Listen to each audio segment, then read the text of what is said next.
एक phone call, एक signature और कभी कभी एक मिस्ड डेडलाइन और पूरे सीजन की कहानी बदल जाती है। एक प्लेयर का नाम आता है और हर जगह headline, done deal, here we go, big transfer fee. पर क्वेश्चन सिंपल है कि फुटबॉल के ट्रांसफर्स होते कैसे हैं और इसके पीछे की पूरी कहानी क्या है। आज के वीडियो में हम ट्रांसफर्स के पीछे के पूरे मैकेनिज्म को तोड़कर देखेंगे, उसका पूरा ब्रेक डाउन करेंगे। Rules, money flow, lags, scandals and real life examples, सारे चीजों पे नजर डालेंगे। इस वीडियो स्टार्ट करने से पहले मैं आपको एक चीज बोलना चाहता हूं कि इस तरह के वीडियोस बनाने में हमको काफी मेहनत लगती है, काफी रिसर्च लगती है। तो अगर आपको इंटरेस्ट है इस तरह के वीडियोस में तो मेक श्योर दैट आप वीडियो को लाइक कर दें, हाइप कर दें और चैनल को सब्सक्राइब कर दें और एक कमेंट जरूर छोड़ें कि आपको ये वीडियो कैसा लगा। तो स्टार्ट करते हैं। How is a football transfer done? सबसे पहले एक सिंपल सी चीज समझ लो, फुटबॉल ट्रांसफर सिर्फ दो क्लब्स के बीच में नेगोशिएशन या ड्यूअल नहीं है। ये एक बहुत ही कॉम्प्लिकेटेड स्ट्रक्चर है जहां पे लेबर मार्केट्स, लीगल फ्रेमवर्क और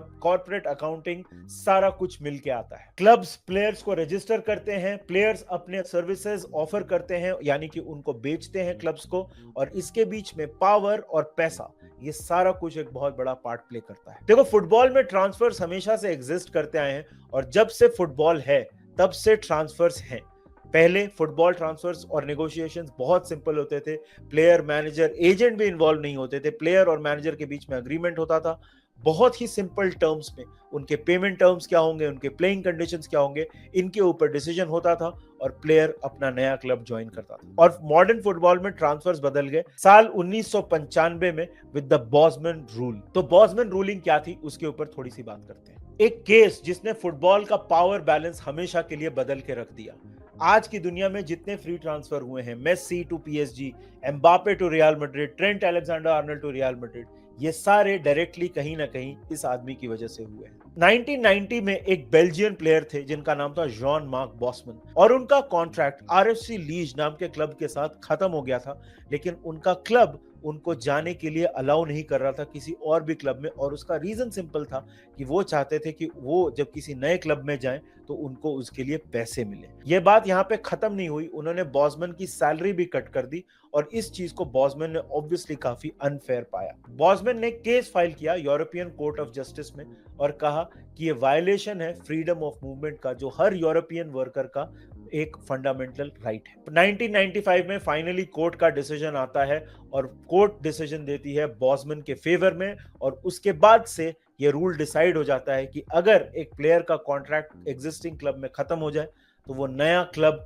फ्री में ज्वाइन कर सकता है, और जो एग्जिस्टिंग क्लब है उनको उसको उसके लिए कोई भी पैसे नहीं मिलेंगे। लेकिन इसका रिजल्ट सिर्फ बॉसमैन के ऊपर नहीं था। यहाँ पे प्लेयर सैलरीज शूट अप हो गई, एजेंट फीस एक्सप्लोड कर गई और ट्रांसफर मार्केट बन गया एक $1 बिलियन इंडस्ट्री। एक रिलेटिवली अननोन मिडफील्डर ने पूरे फुटबॉल की इकोनॉमी और पूरे फुटबॉल ट्रांसफर्स की कहानी रीराइट कर दी थी। सबसे पहले बात करते हैं कि फुटबॉल में ट्रांसफर्स एग्जिस्ट क्यों करते हैं। जैसे कि मैंने वीडियो के स्टार्ट में बोला कि फुटबॉल में ट्रांसफर्स हमेशा से एग्जिस्ट करते आए हैं और उसका एक सबसे बड़ा रूल है, और वो ये है कि सारी टीम्स चाहती हैं कि उनकी टीम इंप्रूव हो और उसमें अच्छे प्लेयर्स आए। अब देखो, फुटबॉल ट्रांसफर्स दो क्लब्स के बीच में ड्यूअल नहीं है जैसे मैंने आपको वीडियो के स्टार्ट में बताया। तो हम सबसे पहले डिफाइन कर देते हैं कि इसमें वो पार्टीज कौन है जो इन्वॉल्व होती हैं एक पूरे ट्रांसफर में। सबसे पहला buying club, CEO, CFO, sporting director, manager, ये सारे लोग इन्वॉल्व होते हैं और इनका काम होता है स्क्वाड को स्ट्रेंथन करना विदाउट ब्रेकिंग द बैंक, यानी कि अंधाधुंध पैसा खर्च किए बिना टीम को स्ट्रांग बनाना। दूसरे नंबर पे आता है सेलिंग क्लब, यानी कि वो क्लब जिसमें वो प्लेयर करेंटली खेल रहा है। इनका भी सिंपल सा मोटो होता है एग्जिटिंग प्लेयर के लिए मैक्सिमम वैल्यू लेना, और सिर्फ वैल्यू नहीं, उनको एक राइट रिप्लेसमेंट भी चाहिए होता है। और इसके बाद आता है player career, salary, trophies, image rights, हर चीज के ऊपर नजर होती है। उसके बाद आते हैं एजेंट्स या इंटरमीडियरीज, इनको आप गेटकीपर भी बोल सकते हैं। इनका काम होता है दो पार्टीज के बीच में नेगोशिएट कराना। ऑफ कोर्स उसके लिए वो एक फीस लेते हैं, और जहां तक प्लेयर की बात की जाए तो वेजेस डिस्कस करना, ट्रांसफर फी डिस्कस करना, ये सारी चीजें एक एजेंट की बहुत बड़ी रिस्पॉन्सिबिलिटी होती है। उसके बाद आते हैं फेडरेशंस और फीफा। फेडरेशंस यानी कि local federation, federations generally countries की होती हैं, और फीफा ऑफ कोर्स एक गवर्निंग बॉडी है। ये लोग रूल्स बनाते हैं और इन्फोर्स करते हैं। ट्रांसफर विंडोज, रजिस्ट्रेशंस, क्लियरेंसेस, ये सारी उनकी रिस्पॉन्सिबिलिटीज होती है। ओकेजनली यानी कि कभी कभी कुछ रीजन्स में फुटबॉल में थर्ड पार्टी इन्वेस्टर्स, स्पॉन्सर्स और एजेंट नेटवर्क्स भी होते हैं जो इस पूरे प्रोसेस में एक रोल प्ले करते हैं। अगर इसका रियल लाइफ एग्जांपल दिया जाए तो रिचर्ड ह्यूज जो लिवरपूल के स्पोर्टिंग डायरेक्टर हैं, उनका काम है आइडेंटिफाई करना प्लेयर्स और उनके लिए अच्छी डील्स नेगोशिएट करना। एजेंट्स जैसे कि हॉर्गे मेंडेस, उनका काम होता है सैलरीज नेगोशिएट करना और प्लेयर्स को मूव करना अक्रॉस डिफरेंट क्लब्स। फेडरेशन का काम होता है टीएमएस और सारी एंट्रीज मेंटेन करना। टीएमएस क्या है हम आगे वीडियो में देखेंगे। बेसिकली इस पूरे इकोसिस्टम में अलग अलग प्लेयर्स हैं और हर कंपोनेंट का यहाँ पे मोटिवेशन होता है अपने लिए बेस्ट डील क्रैक करना। और अब आते हैं रूल बुक, यानी कि लीगल और रेगुलेटरी फ्रेमवर्क। इसको अगर आपने ठीक से नहीं समझा तो बाकी आपको ट्रांसफर का प्रोसेस काफी फजी हो जाएगा, तो इसके ऊपर प्लीज ठीक से ध्यान देके सुनिए। फीफा जो कि ग्लोबल फुटबॉल की गवर्निंग बॉडी है, उनका regulations on the status and transfer of player यानी कि आरएसटीपी एक ग्लोबल स्टैंडर्ड है जिसको हर किसी को फॉलो करना पड़ता है। ये डिफाइन करते हैं registration, transfer Windows, training compensation, solidarity payments और इंटरमीडियरी रूल्स। ये सारे कॉम्प्लिकेटेड टर्म्स लगते हैं, लेकिन I will explain all of these one by one. सबसे पहले आता है ट्रांसफर विंडो, जो आप सबको पता है। Transfer window country by country very करता है, लेकिन ये एक टाइम पीरियड होता है जिसके दौरान प्लेयर्स बेचे और खरीदे जा सकते हैं, इसके बाहर नहीं। उसके बाद आता है ट्रांसफर मैचिंग सिस्टम यानी कि टीएमएस। टीएमएस बेसिकली फीफा की डिजिटल रजिस्ट्री है फॉर इंटरनेशनल ट्रांसफर। इसमें बायर और सेलर कॉन्ट्रैक्ट्स, पेमेंट्स और कॉन्ट्रैक्ट्स ये सारे एंटर करने पड़ते हैं। उसके बाद आता है ट्रेनिंग कॉम्पनसेशन एंड सॉलिडारिटी। इसको क्यों लाया गया कि कुछ क्लब्स होते हैं जो फाइनेंशियली उतने स्ट्रांग नहीं होते हैं, उनको हेल्प करने के लिए। तो अगर 12 से 23 साल की एज में अगर कोई क्लब है जिसने एक प्लेयर को डेवलप करने में हेल्प की है, उसको ट्रेनिंग दी है, तो इस ट्रांसफर का एक छोटा सा हिस्सा उस क्लब को भी दिया जाएगा, ताकि छोटे क्लब्स प्लेयर्स को डेवलप करने के लिए इंसेंटिवाइज हो सके, उसको उनके लिए फेयर कॉम्पनसेशन मिले और वो इस पूरे इकोसिस्टम को चलते रहने दें, प्लेयर्स प्रोड्यूस करते रहें। और फाइनली आता है थर्ड पार्टी ओनरशिप। वैसे तो यूरोप में खास करके और मैक्सिमम कंट्रीज में हर जगह ये बैन होता है। कई बार ऐसा होता है, आप साउथ अमेरिका में ऐसी चीज होते हुए देखोगे कि एक प्लेयर है जो एक पर्टिकुलर क्लब में खेल रहा है, लेकिन इस प्लेयर के बाइंग और सेलिंग राइट्स उस क्लब के पास नहीं है, एक एक्सटर्नल एंटिटी के पास है जो उनके बिहाफ पे नेगोशिएट करता है। इस चीज की वजह से कई बार कॉन्फ्लिक्ट ऑफ इंटरेस्ट भी पैदा होता है, जो हम आगे वीडियो में देखेंगे। इसलिए मैक्सिमम जगहों पे ये चीज बैंड है। इनफैक्ट यूरोप के काफी क्लब साउथ अमेरिका में डील्स करने से कतराते हैं, क्योंकि वहां पे आज भी जो थर्ड पार्टी ओनरशिप है वो एक ग्रे एरिया है, क्लियरली डिफाइंड नहीं है। और एक लीगल पॉइंट जो काफी ड्रामेटिक प्रूव होती है वो है permission to speak. Permission to speak क्या होता है? मान लीजिए अगर कोई प्लेयर अंडर कॉन्ट्रैक्ट है, तो बाइंग क्लब डायरेक्टली उस प्लेयर से या उसके एजेंट से बात नहीं कर सकता है। अगर प्योर रूल्स की बात की जाए तो इसको इलीगल माना जाता है और इस प्रोसेस को बोला जाता है टैपिंग अप।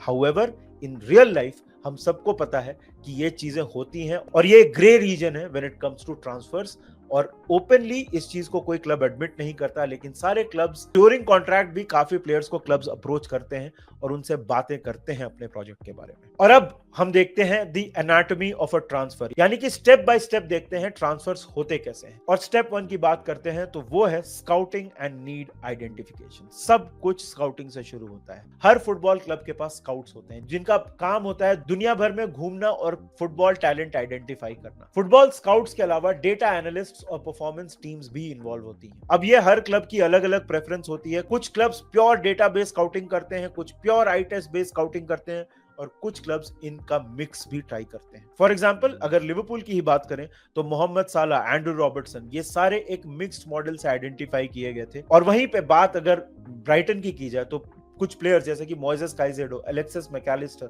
इन सबको आइडेंटिफाई किया गया एक pure data based approach. Scouting को आप एक शॉपिंग विंडो की तरह देख सकते हैं। यहाँ पे अगर प्लेयर बाइंग क्लब को पसंद आ गया तो आगे की नेगोशिएशन शुरू होती हैं और वहां से हम जाते हैं step 2 which is approach and permission to speak. अगर प्लेयर अंडर कॉन्ट्रैक्ट है तो यहाँ पे बाइंग क्लब को टेक्निकली परमिशन लेनी पड़ेगी सेलिंग क्लब से बिफोर वो प्लेयर को अप्रोच करें और अपना प्रोजेक्ट उनको एक्सप्लेन करें। जैसे कि मैंने पहले बताया कि अगर सेलिंग क्लब यहाँ पे मना कर दे तो टेक्निकली आप प्लेयर को अप्रोच नहीं कर सकते और उसको इलीगल माना जाता है, पर रियल वर्ल्ड में ये चीजें होती हैं और इसे एक ग्रे एरिया माना जाता है। इसका एग्जाम्पल जैसे कि नेमार, वो पीएसजी से ऑलरेडी एक डील नेगोशिएट कर रहे थे before the transfer actually happened और ये ट्रांसफर को ऑब्वियसली आगे वीडियो में हम डिटेल में देखेंगे। उसके बाद आता है स्टेप 3 यानी कि क्लब टू क्लब नेगोशिएशन, जहां पे फी और स्ट्रक्चर डिसाइड होते हैं। एक हेडलाइन आपको रेयरली एक ट्रांसफर की पूरी कहानी बताता है और इसमें भी कुछ कंपोनेंट्स हैं जिसको हम जल्दी से डिस्कस कर लेते हैं,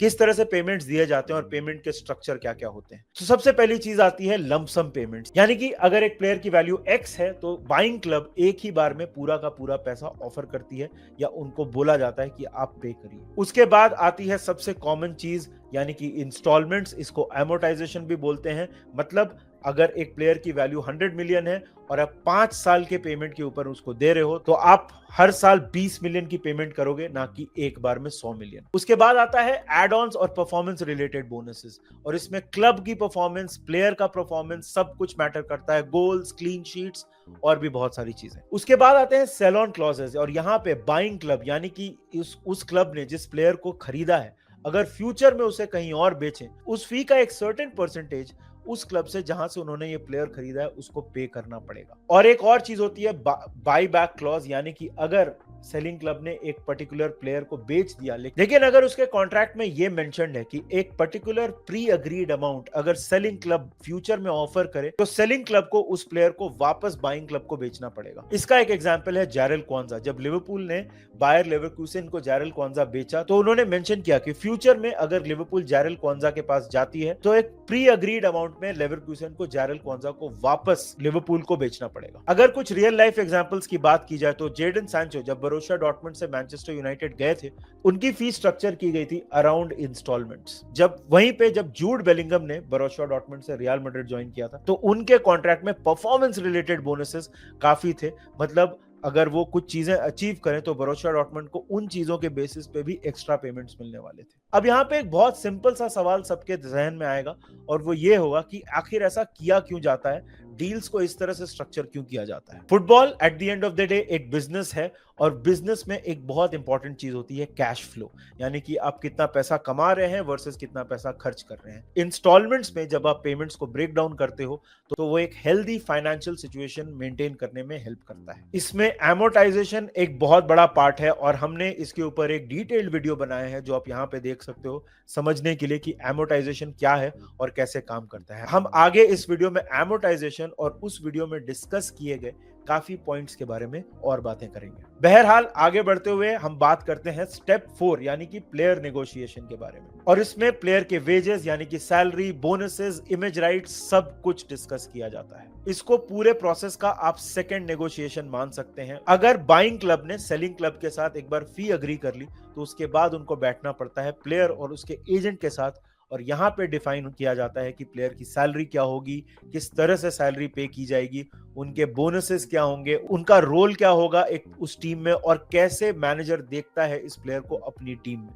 यहाँ पे ऑफ कोर्स एजेंट के साथ मैनेजर और प्लेयर का रोल भी बहुत इंपॉर्टेंट होता है क्योंकि इसमें सिर्फ फाइनेंशियल टर्म्स नहीं होती हैं, कई बार एक्सप्लिसिटली मेंशन्ड होता है कि प्लेयर को किस तरह से वो मैनेजर यूज करेगा और उसका फ्यूचर क्या होगा पोटेंशियल क्लब में। और जहां तक मॉडर्न सुपरस्टार्स की बात की जाए तो एक बहुत बड़ा हिस्सा कॉन्ट्रैक्ट का आता है इमेज राइट्स। क्लब्स और प्लेयर्स पैसा शेयर करते हैं शर्ट सेल्स, स्पॉन्सरशिप्स और भी बहुत सारी फाइनेंशियल चीजों में। क्लब और प्लेयर पैसा शेयर करते हैं शर्ट सेल्स, इंडोर्समेंट्स, स्पॉन्सरशिप्स से, और इमेज राइट्स इसमें बहुत बड़ा पार्ट प्ले करता है। इमेज राइट्स के ऊपर हमने एक शॉर्ट बनाया है जिसको आप यहाँ पे चेकआउट कर सकते हो। जैसे कि एक हिस्टोरिकल इमेज राइट्स की डील मानी जाती है जब क्रिस्टियानो रोनाल्डो ने रियल मैड्रिड के लिए साइन किया था 2009 में। किलियन एम्बापे के कॉन्ट्रैक्ट में भी इमेज राइट्स एक बहुत बड़ा हिस्सा है। एक इंपॉर्टेंट बात यहाँ पे कि जब बिग मूव्स की बात होती है ना तो कई बार जो आपकी एजेंट फीस होती है या साइनिंग ऑन फीस होती है कई बार आपकी ईयरली सैलरी से कई गुना बड़ी होती है, और फुटबॉल एजेंट्स इमेज राइट्स और साइनिंग ऑन फी का एक सर्टेन परसेंटेज अपने लिए भी कमाते हैं। और यहां से बढ़ते हैं स्टेप 5 पे, और वो होता है प्लेयर मेडिकल। ये एक बहुत क्रिटिकल स्टेप है और हर प्लेयर जो एक नए क्लब के लिए साइन करना चाहता है मैंडेटरी है कि वो अपना मेडिकल पास करे। अब मेडिकल में क्या क्या चीजें चेक की जाती हैं? पास्ट सर्जरीज यानी कि पहले कितने ऑपरेशन हो चुके हैं इस प्लेयर के, किस तरह के ऑपरेशन हुए हैं। क्रोनिक इंजरीज यानी कि ऐसी इंजरीज जो इस प्लेयर को बार बार अगर ऐसी कोई इंजरीज हैं तो वो कौन सी हैं। एमआरआई रिपोर्ट्स, कार्डियोलॉजी रिपोर्ट्स, ये सारी चीजें चेक की जाती हैं before a medical is passed. और इसका रीजन सिंपल सा है, क्योंकि क्लब्स बहुत ज्यादा पैसा खर्च करते हैं ट्रांसफर फी पे, प्लेयर के सैलरीज पे, और वो नहीं चाहते हैं कि एक लायबिलिटी उनके पास आ जाए, एक ऐसा प्लेयर उनके पास आ जाए जो बाद में खेल ना पाए। अगर प्लेयर मेडिकल फेल कर जाए तो ये ट्रांसफर को कैंसिल कर दिया जाता है और ट्रांसफर्स रुक जाते हैं। इसका एक एग्जांपल था लॉइक रेमी, जब क्यूपीआर से लिवरपूल ज्वाइन करने वाले थे तो उन्होंने अपना मेडिकल फेल किया था। आगे हम इसकी बात भी करेंगे। और उसके बाद आता है स्टेप 6 यानी कि वर्क परमिट और इंटरनेशनल क्लियरेंस, और ये जनरली अप्लाई होता है जब आप एक कंट्री से दूसरी कंट्री में ट्रांसफर होते हो। तो सबसे पहले बात करते हैं वर्क परमिट की। तो जहां तक इंग्लैंड की बात की जाए तो ब्रेक्सिट के बाद इंग्लैंड फॉलो करती है एक पॉइंट बेस्ड सिस्टम, जहां पे देखा जाता है प्लेयर के international caps, league quality, minutes played, इन सब को देखा जाता है और उनके बेसिस पे डिसाइड किया जाता है कि क्या प्लेयर को वर्क परमिट मिलेगा। इंटरनेशनल क्लियरेंस वर्क परमिट से अलग है। International clearance very simply speaking एक ट्रांसफर होता है एक फेडरेशन से दूसरे फेडरेशन। फॉर एग्जांपल, अगर आप स्पेन में अपनी फुटबॉल खेल रहे हो तो आपके डॉक्यूमेंट्स ट्रांसफर करने पड़ेंगे स्पेन से इंग्लैंड, और तब जाके आपको मिलता है इंटरनेशनल क्लियरेंस।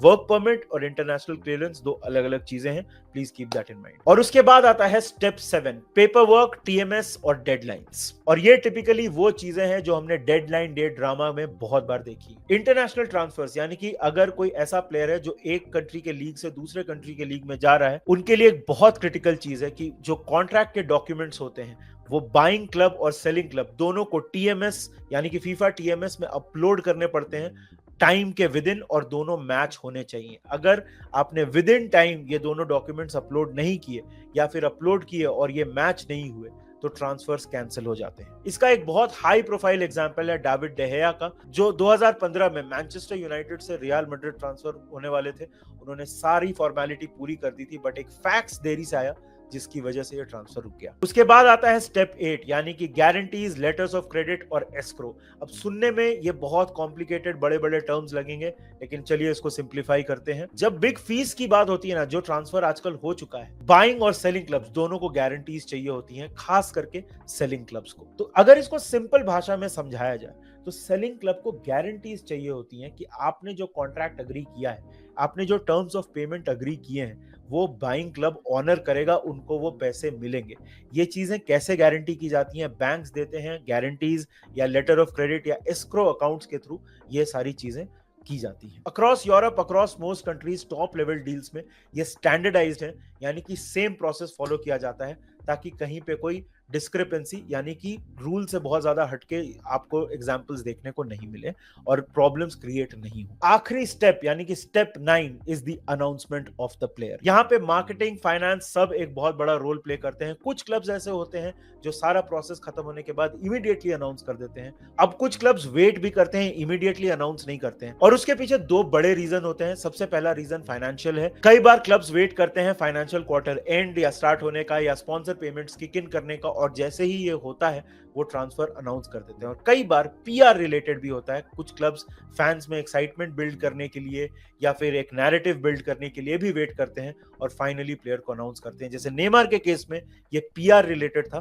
फाइनेंस रिलेटेड नहीं। अभी तक हमने समझ लिया कि ट्रांसफर में कौन से लोग इन्वॉल्व हैं और क्या प्रोसेस है, स्टेप बाय स्टेप हमने वो समझा।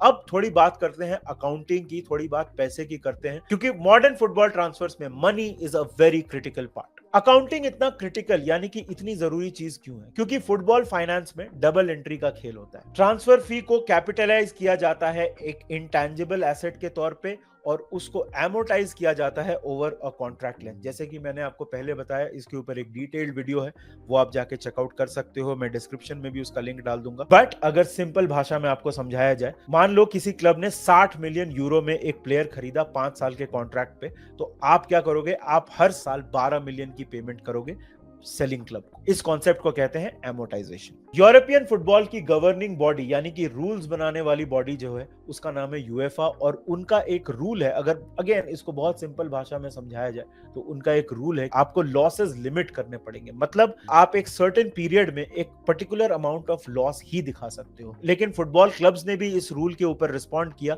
क्रिएटिव रिस्ट्रक्चरिंग यूज करके। ये सारी चीजें देखिए मैं बोल रहा हूं उस वीडियो में डिटेल में डिस्कस है, लेकिन यहां पे मेंशन करना जरूरी है क्योंकि context is important. Creative deal structuring के कुछ एग्जांपल्स हैं, जैसे कि instalments, loan deals with obligations to pay, inflated agent fee. ये सारे डील रीस्ट्रक्चरिंग के ही एग्जांपल्स हैं जो क्लब्स यूज करते हैं ताकि वो एफएफपी के अंडर नहीं आए और उनको पेनलाइज यानी कि दंडित नहीं किया जाए। फीफा, यूएफा और जो कंट्री स्पेसिफिक बोर्ड्स होते हैं जैसे इंग्लैंड में एफए, स्पेन में ला लीगा, इनके भी कंडीशंस होते हैं और वो हर साल चेंज होते हैं। क्लब्स की रिस्पॉन्सिबिलिटी है कि वो अप टू डेट रहें, कि वो इंश्योर करें कि ये फाइनेंशियल फेयर प्ले रूल्स और जो रेगुलेशंस हैं उसको वो ब्रेक नहीं करें। जहां तक एक साइड नोट की बात की जाए तो साल दर साल एजेंट फी काफी स्काई रॉकेट हो रही है, आसमान छू रही है। जो जैसे कि 2023 में फीफा ने रिपोर्ट किया कि सिर्फ एजेंट फी 2023 में $888 मिलियन यानी कि $888 मिलियन से ज्यादा था, which is a staggering number if you think about it. एक चीज जो हमने रिसेंटली और भी ज्यादा होते हुए देखी है कि क्लब्स रीस्ट्रक्चर करते हैं लॉन्गर कॉन्ट्रैक्ट ताकि उनके पीएनएल पे बहुत ज्यादा इफेक्ट नहीं आए। तो अभी आप जैसे एग्जांपल्स देख रहे हो, या 8 साल के डील्स, 9 साल के डील्स, या फिर ट्रांसफर कॉस्ट को एमोर्टाइजेबल एसेट्स में चेंज करके जो रीस्ट्रक्चरिंग हो रही है, ये सारी चीजें एग्जांपल है क्लेवर रीस्ट्रक्चरिंग का। और क्लब्स ये क्यों करते हैं? ताकि उनके पीएनएल पे अकाउंटिंग हिट बहुत बड़ा नहीं हो। लेकिन ये बोलना भी जरूरी है कि रेगुलेटर्स आर कैचिंग अप और इन चीजों के ऊपर बहुत जल्दी टाइट रेगुलेशंस भी आ रहे हैं। ये तो हो गई ट्रांसफर होता कैसे है, कौन इन्वॉल्व है और क्या चीजें क्लब्स कर रहे हैं आजकल। लेकिन हर चीज की तरह यहां पे भी कुछ डेंजर्स होते हैं जो क्लब्स को अवॉइड करने पड़ते हैं ताकि उनके ट्रांसफर्स फेल नहीं हो। और हम यूजुअली बड़े ट्रांसफर्स की बात सुनते हैं जो ज्यादातर सक्सेसफुल होते हैं, लेकिन कॉन्ट्ररी टू पॉपुलर बिलीफ कई सारे ट्रांसफर्स फेल हो जाते हैं। तो आइए नजर डालते हैं ब्रॉडली वो क्या रीजंस है जिसकी वजह से एक फुटबॉल ट्रांसफर फेल होता है। और इसका पहला रीजन है मिस डेडलाइन या फिर टीएमएस में मिसमैच। हमने डेविड डेहिया के केस में बात की जहां पे मैनचेस्टर यूनाइटेड, रियल मैड्रिड दोनों के बीच में अग्रीमेंट हो गया था। डेविड डेहिया भी अग्री कर चुके थे रियल मैड्रिड ज्वाइन करने के लिए, लेकिन स्टिपुलेटेड टाइम यानी कि डिसाइडेड टाइम के अंडर एक डॉक्यूमेंट नहीं आया, एक फैक्स लेट से आया, जिसकी वजह से डेविड डेहिया रियल मैड्रिड मूव नहीं कर पाए। एक और बहुत बड़ा रीजन है जिसकी वजह से ट्रांसफर्स फेल हो जाते हैं और वो है फेल्ड मेडिकल। यानी कि अगर सारा अग्रीमेंट होने के बाद भी अगर प्लेयर के मेडिकल में अगर कोई अंडरलाइंग कंडीशन मिल जाए तो वो ट्रांसफर रुक जाता है, कैंसिल हो जाता है। इसका एक एग्जांपल है लॉइक रेमी जो क्यूपीआर में खेल रहे थे। 8.5 मिलियन पाउंड के अराउंड उनका ट्रांसफर अग्री हो गया था लिवरपूल में, लेकिन उनके मेडिकल के दौरान पाया गया कि उनको एक इरेगुलर हार्ट बीट की कंडीशन है, जिसके बाद लिवरपूल ने यह ट्रांसफर करने से मना कर दिया और ये ट्रांसफर कोलैप्स हो गया। हालांकि लॉइक रेमी ने इसके बाद चेल्सी ज्वाइन किया और कुछ मैचेस खेले भी उनके, और इसका रीजन कोई बहुत कॉम्प्लिकेटेड नहीं है। कुछ क्लब्स होते हैं जिनके कंडीशंस बहुत स्ट्रिक्ट होते हैं और कुछ क्लब्स के कंडीशंस उतने स्ट्रिक्ट नहीं होते हैं। एक और बहुत बड़ा रीजन है जिसकी वजह से ट्रांसफर्स रुक सकते हैं और वो है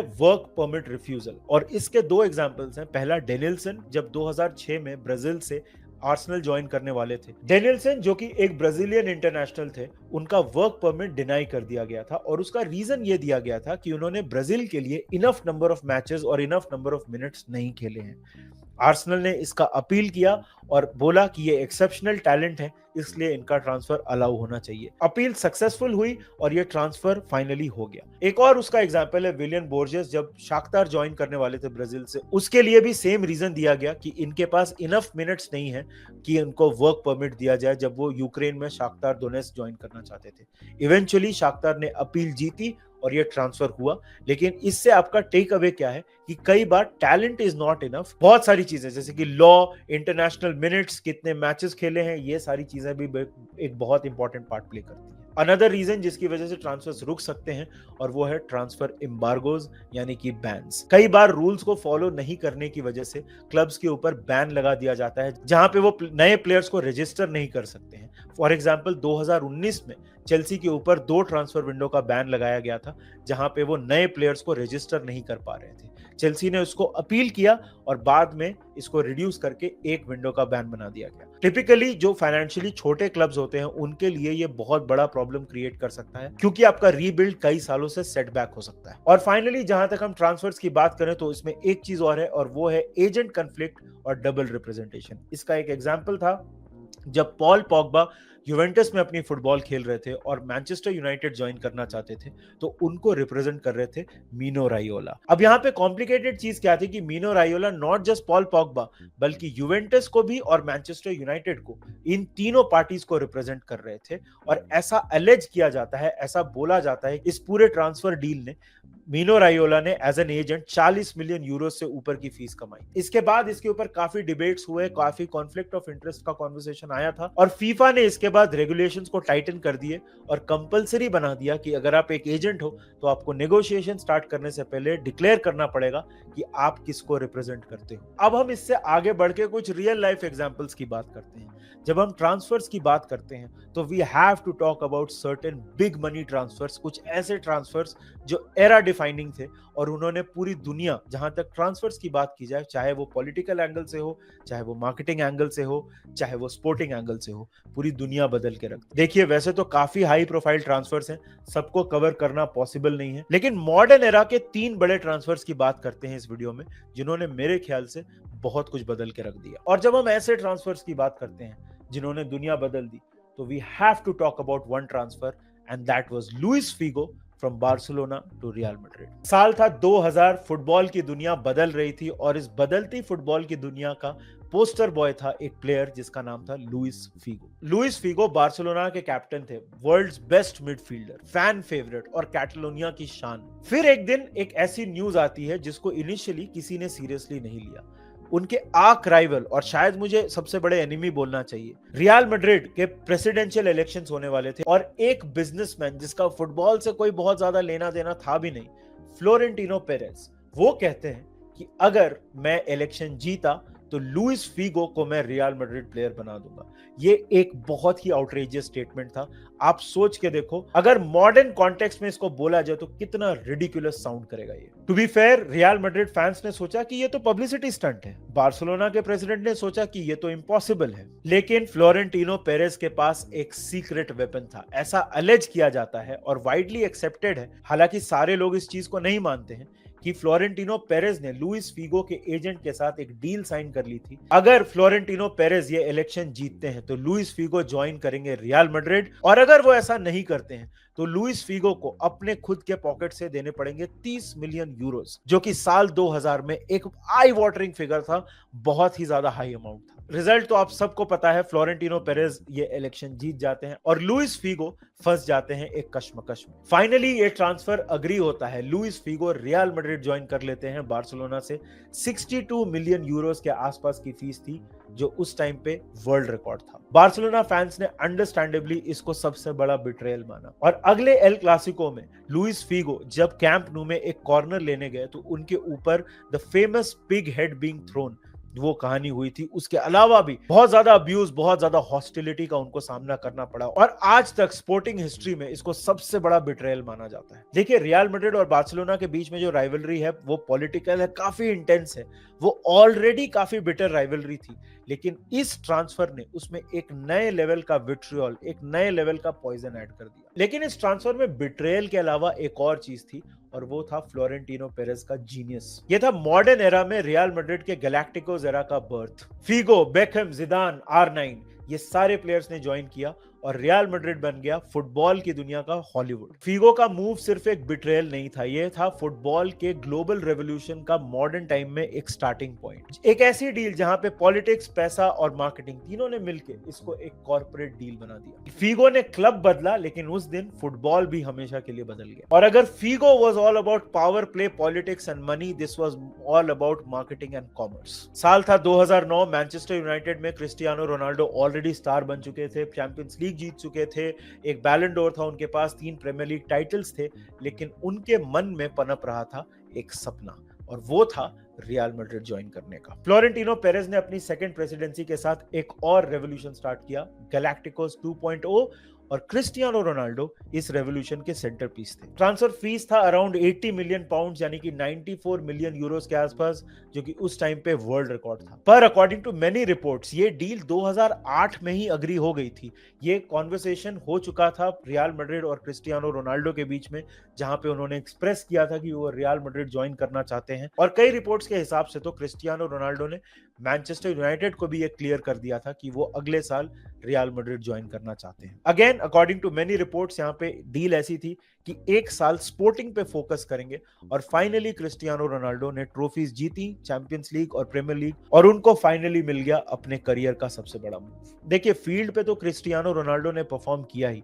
वो हर किसी को पता है, लेकिन फाइनेंशियली स्पीकिंग भी ये एक मास्टर स्ट्रोक था। एक साल के अंदर रियल मैड्रिड के शर्ट सेल्स और स्पॉन्सरशिप डबल इन वैल्यू हो गए। पिच पे तो रोनाल्डो ने डिलीवर किया ही, मल्टीपल ट्रॉफीज, काउंटलेस गोल्स, लेकिन उसके अलावा इस ट्रांसफर ने एक चीज प्रूव कर दी थी कि फुटबॉल और ब्रांड अब काफी ज्यादा इंटरकनेक्टेड है। रियल मैड्रिड और फ्लोरेंटिनो पेरेज ने यहाँ पे प्रूव किया कि एक फुटबॉलर के नाम को एक ब्रांड बनाया जा सकता है, और एक सुपरस्टार की मार्केटिंग वैल्यू ट्रॉफीज जितनी या शायद उससे ज्यादा भी होती है अगर आप प्योर फाइनेंशियल सेंस में बात करो तो। और यहाँ एजेंट का रोल भी काफी बड़ा था। हॉर्गे मेंडेस जो कि क्रिस्टियानो रोनाल्डो के एजेंट थे, उन्होंने इतने स्ट्रेटेजिकली इमेज राइट्स और ब्रांड डील्स नेगोशिएट की कि क्रिस्टियानो और रियल मैड्रिड दोनों को काफी ज्यादा फायदा हुआ इस डील से। क्रिस्टियानो रोनाल्डो के रियल मैड्रिड के ट्रांसफर से हमने एक बहुत इंपॉर्टेंट चीज सीखी कि मॉडर्न फुटबॉल में गोल्स और ट्रॉफीज तो इंपॉर्टेंट है, लेकिन उसके साथ ब्रांड वैल्यू और ग्रोथ चार्ट भी इक्वली इंपॉर्टेंट है। क्रिस्टियानो का मूव सिर्फ एक साइनिंग नहीं था, ये था एक कॉर्पोरेट मार्केटिंग मास्टर क्लास। और अब हम बात करते हैं इस वीडियो के आखिरी एग्जांपल की, और कोई भी फुटबॉल ट्रांसफर विंडो इसके बिना बात किए कैसे खत्म हो सकता है, और वो है नेमार टू पीएसजी। अगस्त 2017 एक चौंका देने वाली न्यूज सामने आती है। One of the best players in the world, naturally gifted, talented Neymar, जिनकी पार्टनरशिप इतनी अच्छी बैठी हुई है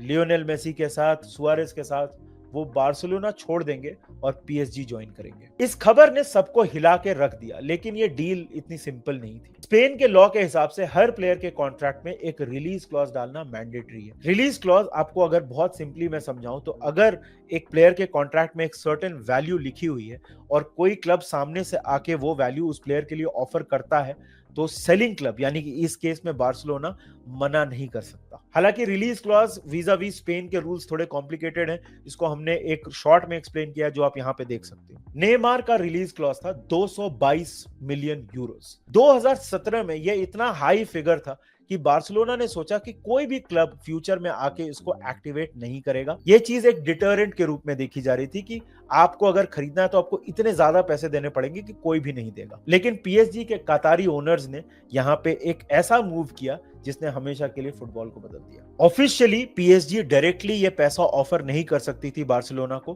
क्योंकि स्पेन का लीगल स्ट्रक्चर वैसा है। तो कतार ने नेमार के इमेज राइट्स के नाम पे उनको एक मेगा बहुत बड़ी डील ऑफर की, और नेमार ने पर्सनली अपना रिलीज क्लॉज एक्टिवेट किया और technically as a free agent उन्होंने पीएसजी ज्वाइन कर लिया। लीगली क्लीन, फाइनेंशियली एक्सप्लोसिव, और रिजल्ट फुटबॉल का आज तक का सबसे बड़ा ट्रांसफर। इस डील ने फुटबॉल ट्रांसफर मार्केट को और फुटबॉल को हमेशा के लिए बदल के रख दिया। कुछ लोग ऐसा भी कहते हैं कि इसने फुटबॉल को डिस्ट्रॉय कर दिया। बार्सिलोना ने इसके बाद उस्मान डेम्बेले, फिलिप कुटिन्हो जैसे टैलेंटेड प्लेयर्स खरीदे, जिसके लिए उनको बहुत ज्यादा फी देनी पड़ी। लेकिन यहां पे बार्सिलोना ने ही नहीं, बाकी पूरी दुनिया के सारे क्लब्स ने रियलाइज कर लिया था कि सोवरेन फंडेड यानी कि कंट्री फंडेड जो क्लब्स होते हैं उनके साथ नॉर्मल इकोनॉमिक्स काम नहीं करती, और यहीं से यूएफा फाइनेंशियल फेयर प्ले का नया चैप्टर शुरू हुआ। पीआर फ्रंट पे भी ये बहुत बड़ा वॉर था। काफी लोगों ने बोला कि ये तो स्पोर्ट्स वॉशिंग है।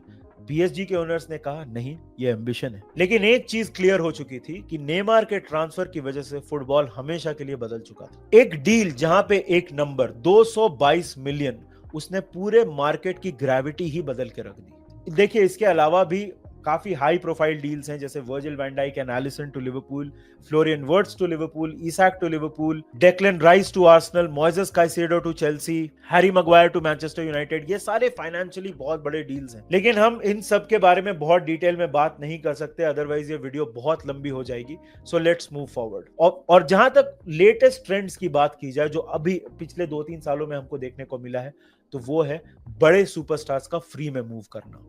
इसमें Kylian Mbappe, Trent Alexander Arnold, इस तरह के एग्जांपल्स आप ले सकते हो, ये दोनों ने रियल मैड्रिड ज्वाइन की। अब प्योर पेपर पे तो आपको ये चीज एकदम ड्रीम सिनेरियो की तरह लगती है कि आप फ्री में एक प्लेयर ला रहे हो, आपको कोई भी पैसे देने नहीं पड़ते, लेकिन रियल वर्ल्ड में एक ह्यूज साइनिंग फी इन्वॉल्व होती है और एजेंट्स के लिए भी एक बहुत बड़ी फी इन्वॉल्व होती है। कुछ रिपोर्ट्स की मानी जाए तो किलियन एम्बापे ने जब रियल मैड्रिड ज्वाइन किया पीएसजी में उनका कॉन्ट्रैक्ट खत्म होने के बाद, तो उनको एक माउथ वाटरिंग 125 मिलियन यूरोस की साइनिंग ऑन फी ऑफर की गई, जो कि नंबर ऑफ ईयर्स के ऊपर स्प्रेड अक्रॉस है। उसके अलावा भी काफी फेवरेबल इमेज राइट्स, ये सारी चीजें किलियन एम्बापे को रियल मैड्रिड के लिए खेलने के लिए मिली। आने वाले टाइम में बड़े सुपरस्टार्स फ्री में ट्रांसफर होते हुए आपको दिखेंगे और ये एक इमर्जिंग ट्रेंड है जहां तक ट्रांसफर्स की बात की जाए तो। और अब आते हैं इस वीडियो के आखिरी पार्ट पे, यानी कि फ्यूचर ट्रेंड्स। फुटबॉल और दुनिया दोनों काफी बदल रहे हैं, तो आगे फ्यूचर में हम क्या एक्सपेक्ट कर सकते हैं?